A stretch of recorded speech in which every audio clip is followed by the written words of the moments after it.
Oh, I noted earlier in my comments about 1/4 of the federal student loan portfolio is in default or late stage of delinquency.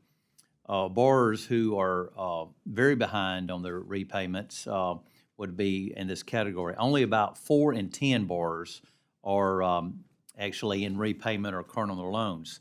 And I think we need to be clear the impact of this situation that was set in motion by the previous administration is both individual and corporate. Individuals across the country are at risk of damaging their own credit ratings and going into default.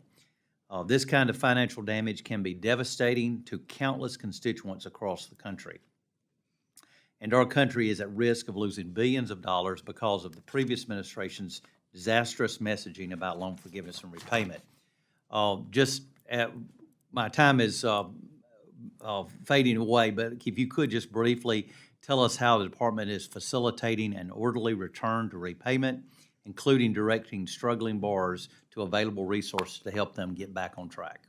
Well, thank you, and I think that is one of the keys. We are directing them through our website, studentaid.gov. They can go and look at the different payment option plans that they can be part of to repay their loan.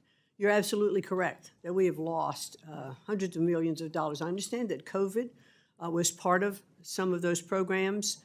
It was right, I think, to take a step back during COVID.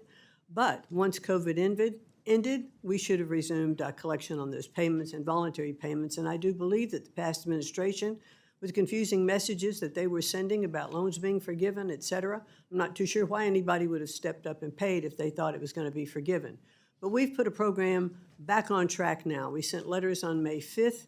We're working through Treasury, through their collection efforts, to make sure that we have programs to collect that money. And I can report that today, since May 5th and those letters going out, we have now collected almost $100 million in back loans, some on a voluntary basis, and then some is restructuring the way those folks are going to be repaying their loans. So we're on the right track to Thank you. get that.